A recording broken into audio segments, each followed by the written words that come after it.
Welcome to the SecurityWatch Summit, sponsored by McAfee. I want to welcome you all here to this great facility. We're here to talk about mobile security, and mobile security, most specifically about cell phones, but we're going to move on to tablets. We're going to talk about notebook security a little bit, but it's really about the mobile threat, what it is, how scared we should be, what we can do, what actions we can take as individuals, and what the good people in the security industry are doing to protect us. So it's going to be a great panel. You've seen the bios of the people that are going to be here. Before we get to that, I just want to do a couple of housekeeping issues. First, if you're going to tweet about the event, and I encourage you to do so, please use the hashtag SWSummit. That way we can all read along, and we'll have an archive of what everybody's thoughts were. Also, if you have a cell phone and it happens to work inside a bank vault, congratulations. That's pretty amazing. I think Renato would say it must be Verizon. But if for the next hour and 15 minutes, if you could set it to silent, that would be great. I'd appreciate it. And then finally, we do have Wi-Fi. If you want to get online, you want to post, you want to tweet, you want to browse, we have Wi-Fi set up. In fact, I think we have multiple Wi-Fi networks set up.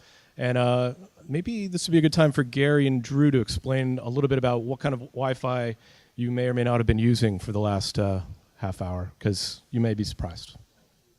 Welcome to our world. Yeah. My colleague Drew will hopefully allow us to present somewhat of an aha moment, right?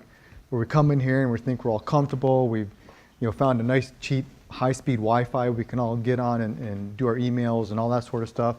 But Drew on the way down there, on the way down here, said, I could probably make this pretty interesting for you guys, right? I could probably get in there and do some pretty cool stuff. So for sure, to Dan's point, free Wi-Fi, use it, enjoy it. But what we're going to show you is something a little intriguing, right? We all know about secure Wi-Fi, right? Web-enabled, that sort of stuff. We want to show you just how easy it is for any person with any level of technical skills to go in there and crack that Wi-Fi, backtrack to your machine, and do literally whatever they want. So first of all, there are a couple of Wi-Fi set up that say Bobby Vans. There's Bobby Vans and Bobby Vans 2. How many are attached to Bobby Vans? Is it more than a few? Bobby Vans 2? Be honest. Be honest. Yeah, here we go. All right, so the Bobby Vans is wide open, and the Bobby Vans 2 actually requires a password to get in. It is protected through WPA encryption. Which sounds great, right? It's what we all want. It's encrypted, it's safe, it's all good. I'm not going to attack either of those, but it is just to say that if something is wide open like that, and if it has the same name as something else, don't join it, typically. I mean, we opened it up specifically for tonight so you guys could get into it and just kind of prove a point that from a social aspect, if people see something free, what's the first thing they do? They're going to hop onto it as quick as they can. And that's not always a good thing, and I'll show you a little bit of why. A funny thing about that, why he brings that up, is hackers know how to put their things at the top, right? So if you have 50 different Wi-Fis, which is not uncommon in pretty popular areas, it's as simple as putting a space at the front of your SSID to get your thing at the very top. So the first thing I would suspect is if the thing at the very top talks about free and all this other stuff, I would be suspect about that, right? Because that's probably telling you that there's probably somebody who's thinking about doing something malicious as you enjoy this free Wi-Fi. Okay. So this tool that I'm going to kind of walk through today is a free tool. It runs in VMware. It runs in VMware's VM Player, which is also a free download. So 2 free downloads and you are all set to go. What you're seeing here is just a nice little scan of the access points that are out there, as well as the various different devices that are broadcasting out there. So at the very top, you're going to see the access points. You can see what kind of encryption they have, whether it's WPA2, web, or whether or not they're open. The stuff at the bottom are all the devices that are out there broadcasting. So somebody's got something called the box. There's an Apple device, more than one Apple device out there, and a ton of other stuff. So this is what you're broadcasting across the air right now that I can look at for free. Okay? Now, what I'm going to do is the WEP device is a Netgear device. It's one that I brought. It is secured using the WEP encryption protocol. It's in the back. You guys don't get to have access to it because I'm going to attack it. And the way to do that is I'm going to come in here and I'm going to say, oh, this is the one that I want. This is the guy that I want to go after.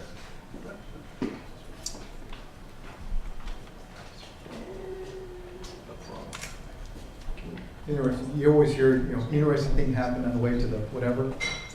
Well, Drew, when he was making his way here today, had a couple hours to spare, found a little tea shop someplace around here. And, obviously he wants to test it, make sure it works. Within 5 minutes, he had, found a very secure web, cracked it, and was basically able to peruse everybody that was connected to that Wi-Fi spot. Yeah, in under 5 minutes. And when I sat down, there were about a dozen different Wi-Fi access points available in that tea shop. Tea shop, bottom floor, apartments above. There was a university housing across the street. From there, of that couple of dozen, about half of them were WEP enabled. And as you walk through the different levels of security, WEP is about the lowest level of security, working up to WPA and WPA2 beyond that. So for the interest of time, I'm simply going to go through and let's see if this is taking long enough. By the way, if you need to learn about That's this, the key that I used on the Netgear in the back. So if you were to try to attach to it and you put in that all zeros, that would be the key to get you into that guy in the back. So you saw how long it took me to capture packets, and you saw how long it took it to break it. So once I've done that, by the way, if you're struggling to grasp all this, there's videos on YouTube where you can learn how to do this. This is not using this tool. Yeah, they'll tell you how to use the tool, how to do exactly what we've done in a matter of minutes. With Drew? Drew comes with a fee. Yeah. Okay. So this is another tool that comes with it, and what I've done is I've hooked up another machine that is on that Wi-Fi. So I've now attached myself to that Wi-Fi from this device, and I've already preset the commands to go in and choose the particular exploit. I'm going to go in and I'm now attacking some machine. And according to this, I've just opened a session successfully to that machine using a Microsoft vulnerability. Cool. Now, that particular machine is this guy right here, Windows XP box. Okay. Take a little look. These are the files that are on the root of the drive. Right? So I've got 1, 2, 3, 4, 5, 6, 7, 9 folders, some miscellaneous files. What I also have, and I'm using Notepad instead of Excel just for expedience sake, is a personally identifiable document with names, social security numbers. You can throw in any sort of other things that you want. In there, I have revealed Bugs, Donald, Daffy's, and Mickey's social security numbers. What? Right? Yeah, I know. So 4, right? We got that, 4 of them. Everybody remember 4 for a second. Oops.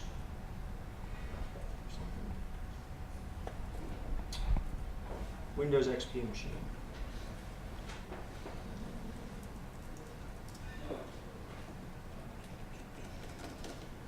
Does that look familiar? That's a screenshot of that machine as it is right now. Now from this, I can see that there is a PII.text file somewhere on that machine. And it has information that I want. So I'm going to close that.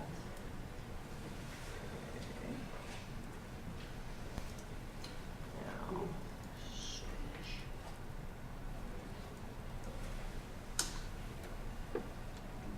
Oops.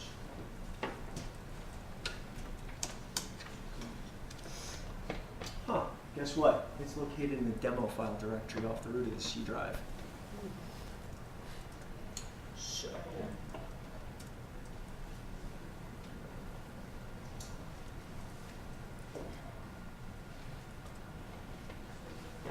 there it is.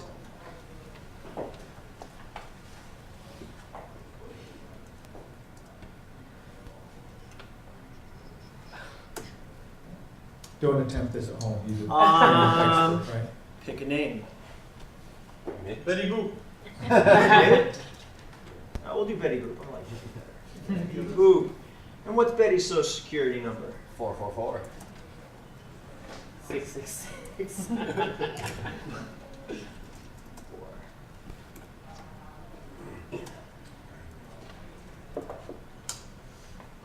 Okay.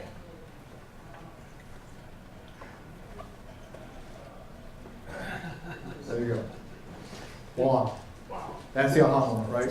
So what do? We really simply, we cracked a web, which is secure. We actually dropped a piece of malware on that device, which allowed us to take total control of it. We went in and found a file, and then did whatever we wanted to that file, and then put it back on that hard drive, and the person there would never know this happened. It's that simple. And not only can I edit the files, I can go in and grab anything that I want. So anything that's on there, I can search, I can grab it, I can modify it. Anything that I want, simply by knocking into your web, getting on, getting access, and then going in and grabbing one of your machines. Using free tools that are available online and how-to videos on YouTube. Now, very specifically, this demo was set up against machines that we controlled in an environment that we controlled simply for privacy reasons. We don't want you guys thinking we're going to be attacking your phones. However, I hate when they say however. however, if I really wanted to, most people have Bluetooth, right? I have Bluetooth tools sitting right here that will allow me to do basically the same thing to your Bluetooth devices. I personally am paranoid, so when I do pair something to my phone, I open up pairing for the duration of getting that initial pair set up, and then I turn it back off. Most people don't. So you can sit here and you can grab, and you can do that. I can do, again, this is some more of the wireless stuff. I can do password attacks against anything. I think the amazing thing about it is the user interface. It's pretty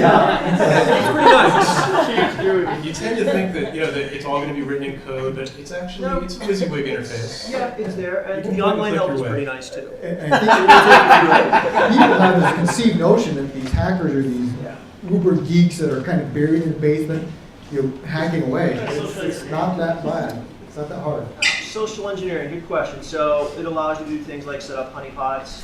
It allows you, the set toolkit, which is kind of fun, allows you to go in and will actually attack web servers and will allow you to set up stuff. So you've heard of perhaps things like drive-bys. So in the ads, this is a tool that will do something like that, that will allow you to set that stuff up and grab it, redirect it, allow you to have access into their systems in much the same way.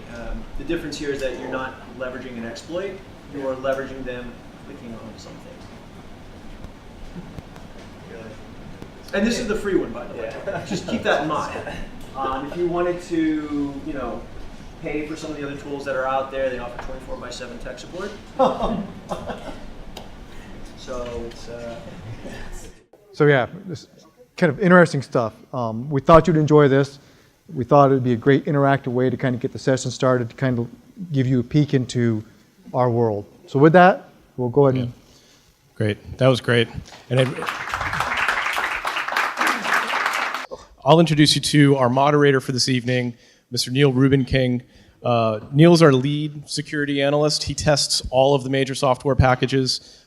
He has a system at his home office which is absolutely filthy with viruses and Trojans and God knows what else. But Neil's been a contributor to PC Magazine for 26 years. And he's a great leader in the space. And Neil, I'll leave it to you and the panel. Okay. It's true that I test almost all of these security products on the PC. The testing of the mobile security happens at the labs where they've got all of the latest, every new system, every new device, every new update to the operating system. So I don't actually test the mobile devices, but I track them closely. And we have a panel of 4 experts in very different areas of mobile security. I would like to just go down the line and let them tell you, who are you, what does your company do to promote mobile security, and what do you specifically do to take care of this for the rest of you? Start with Dan. Sure. Stay Dan Guido. I work at an information security startup called Trail of Bits. We started this year, and kind of what we do is we help companies come up with effective security strategies. And we do that by combining knowledge of what goes on in the wild with our own expert understanding of how these attacks are performed to put those two things together and help companies figure out how to defend against real threats and not spend all their time shadowboxing against ones that don't exist. We have a specialization in mobile security. We have a couple people that work at our company that were co-authors of the iOS Hacker's Handbook, which documents all the different security features that are embedded into iOS and explains them to basically everybody that is not an employee of Apple. And we also, something that's notable that might come up a little bit later, we've won a couple different pwn-to-own contests by demonstrating live attacks against mobile devices.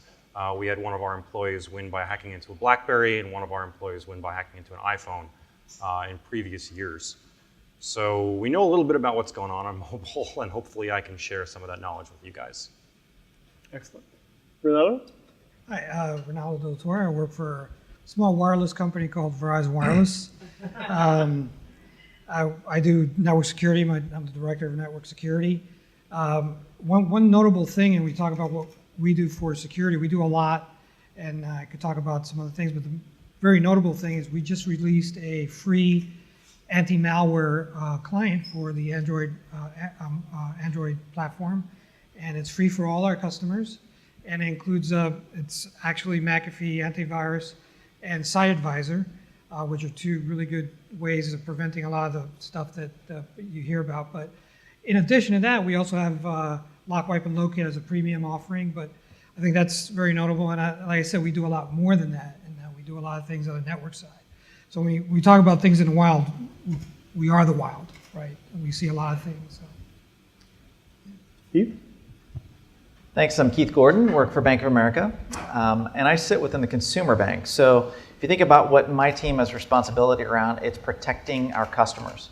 So on a daily basis, we may have 9-10 million people log in to online banking a day. We may have 2 to 3, 4 million logins on mobile a day. And we have to ensure that every one of those is secure, that we've got controls in place, and we've got products that we can offer to our customers that help protect them. So, if you can round out what my team does, it's just basically helping protect the customer as they interact with us and remediate any of the risks that may be out there from an online fraud perspective. Gary? And I'm Gary Davis. I'm with McAfee. Delighted to be here.